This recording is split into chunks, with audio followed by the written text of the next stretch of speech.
TC.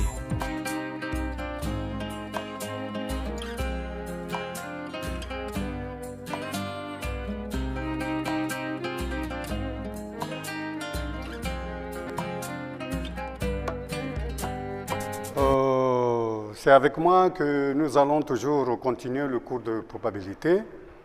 Cette fois-ci, nous allons définir la probabilité elle-même.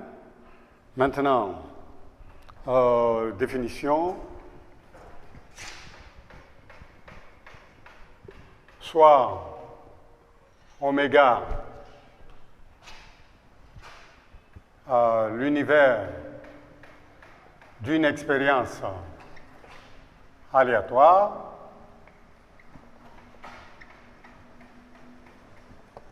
mais cette fois-ci, je vais définir l'ensemble de oméga en introduisant des éléments de oméga. Bon, par exemple, oméga égale à ER, E2, E3 jusqu'à En. Et définir une loi de probabilité. Définir une loi de probabilité sur oméga consiste à associer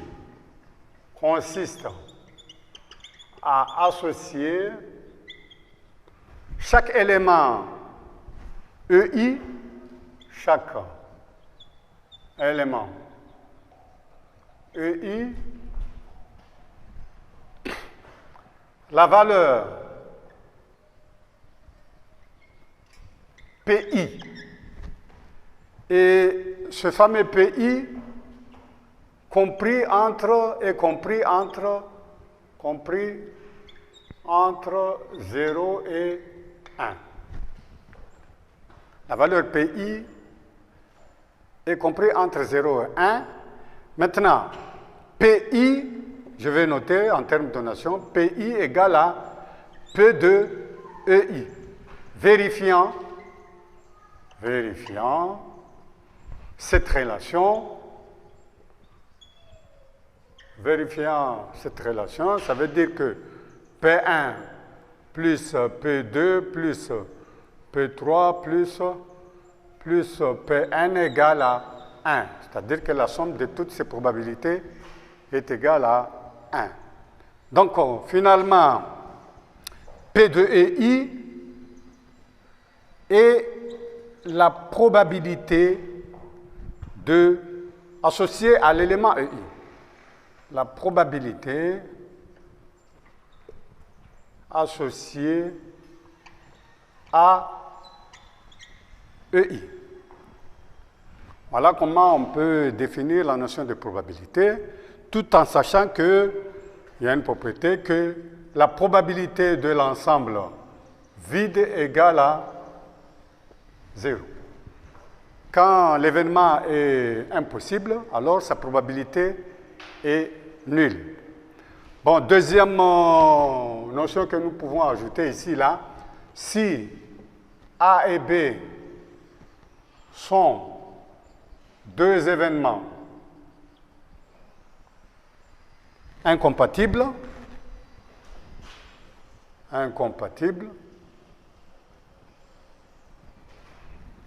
alors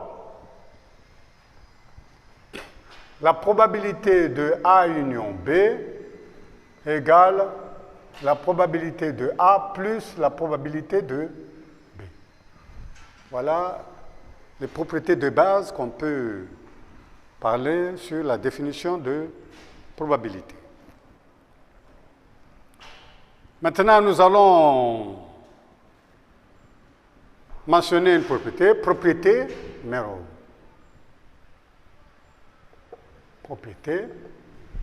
Bon, je rappelle encore que la probabilité de l'ensemble vide égale à 0. La probabilité de oméga, qui est l'univers, c'est un événement certain.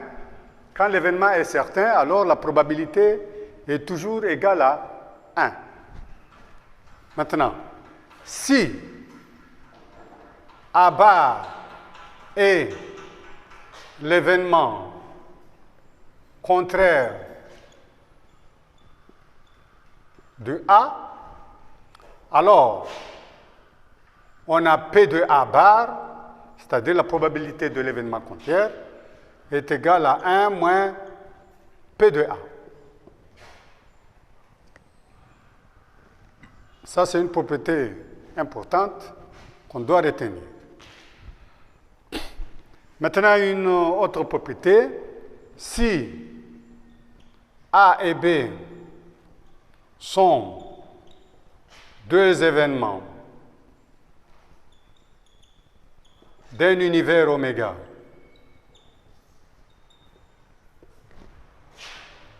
tel que A inclus dans B, ça veut dire que A est contenu dans B, alors on a P de A qui est inférieur ou égal à P de B. Ça, c'est une propriété qu'on doit aussi retenir. Bon, une autre propriété, si A et B sont deux événements quelconques, attention, ici, j'ai parlé des événements incompatibles. Et j'ai mentionné cette propriété. Mais cette fois-ci, là, les événements sont quelconques. Il n'y a pas d'incompatibilité ici. Donc, finalement, la probabilité de A union B égale la probabilité de A plus la probabilité de B moins la probabilité de A inter B. Ça, c'est une propriété importante qui intervient beaucoup dans les exercices. Ça, c'est le cas général. Ça veut dire qu'ici, on a deux événements A et B dont l'intersection n'est pas vide. Ça, c'est A et ça, c'est B. Ça, c'est A inter B. Donc, la probabilité de cette réunion, parce que la réunion, c'est celle-ci. Donc, ça, c'est A union B. Donc, c'est égal à P de A, P de B plus P de B moins P de A inter B, des propriétés qu'on peut démontrer facilement.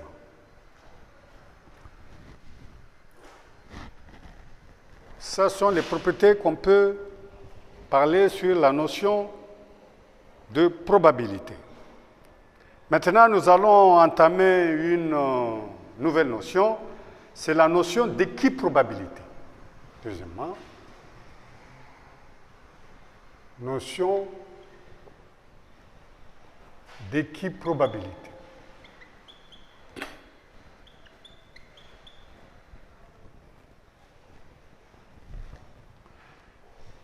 Comment on peut définir la notion d'équiprobabilité? Bon, définition, soit oméga, l'univers associé à une expérience aléatoire,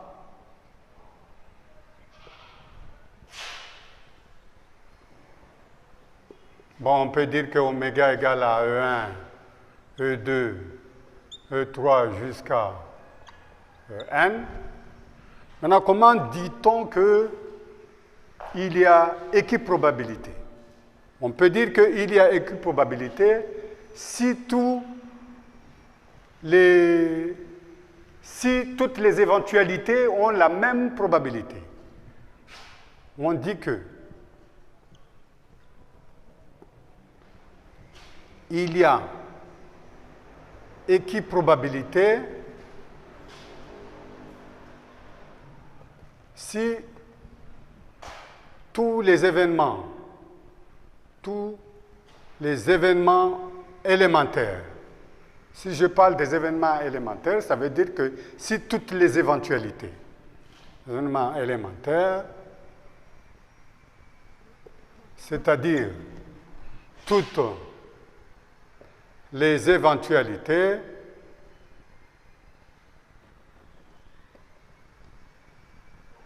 ont la même probabilité. ont la même probabilité. Donc, ça veut dire que P2, E1 égale à P2, E2 égale à, etc., jusqu'à P2, N. Si cette relation est vérifiée, on dit qu'on est dans une situation d'équiprobabilité. Équi, ça veut dire même probabilité. Toutes les éventualités ont la même probabilité. Bon, je vais parler un petit peu de l'exemple que nous avons mentionné au départ. Si je prends l'exemple du D. L'exemple du D.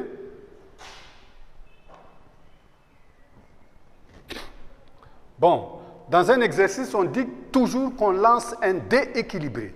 C'est-à-dire qu'il y a des notions de vocabulaire qui interviennent dans des exercices qui signifient que dans cette expérience, on a une situation d'équiprobabilité. Par exemple, le dé est équilibré, la pièce de monnaie est parfaite, les boules sont indiscernables au toucher, etc., etc.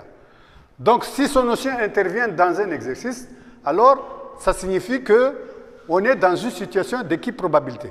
Si je considère le dé dont les faces sont numérotées de 1 à 6, et qu'on désigne au départ que le dé est équilibré, ça veut dire que la probabilité de chaque numéro est égale à 1 sixième.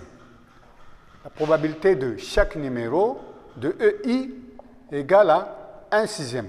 Et ça vérifie très bien parce que si j'additionne 1 sixième plus 1 sixième jusqu'au sixième numéro, je vais trouver la valeur de 1, c'est-à-dire la définition de base que j'ai mentionnée là-bas, que P1 plus P2 plus P3 plus, etc., Pn égale à 1. Voilà comment on peut parler de la notion d'équiprobabilité. Mais ça ne s'arrête pas là, parce qu'il y a ce qu'on appelle la formule d'équiprobabilité.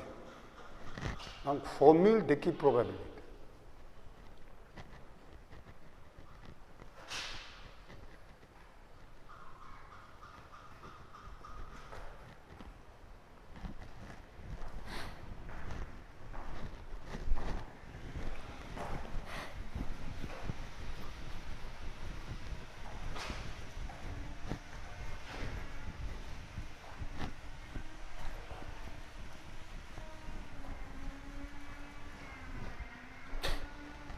Bon, maintenant, si on est dans une situation d'équiprobabilité,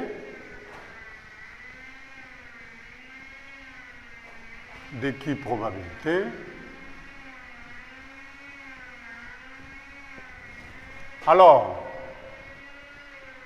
la probabilité d'un événement A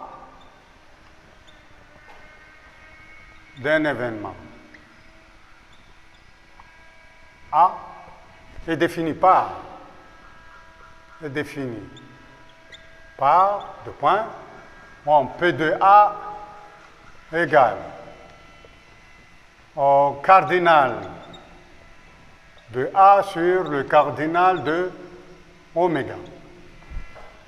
Ça veut dire quoi? Ça veut dire que ça c'est le nombre de cas favorables,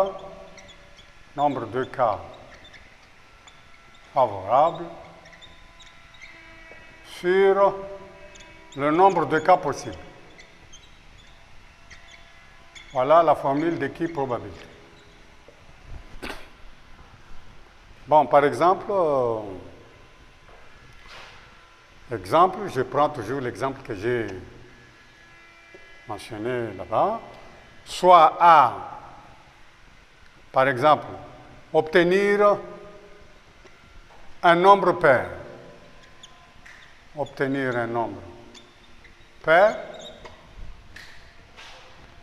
Et que je vais calculer la probabilité de l'événement A, donc P de A égale à cardinal de A sur le cardinal de oméga. Mais sans oublier que A contient 3 éléments, 2, 4, 6. Donc ceci, ça sera 3 sur 6 égale à 1 demi. Donc, oméga a 6 éléments et A a 3 éléments, donc nombre de cas favorables sur le nombre de cas possibles. Donc, ça fait 3 sixièmes. 1 demi, c'est la probabilité de l'événement A dans une situation d'équiprobant. Donc, voilà ce qu'on peut dire sur la notion d'équiprobabilité. Bon, prochainement, nous allons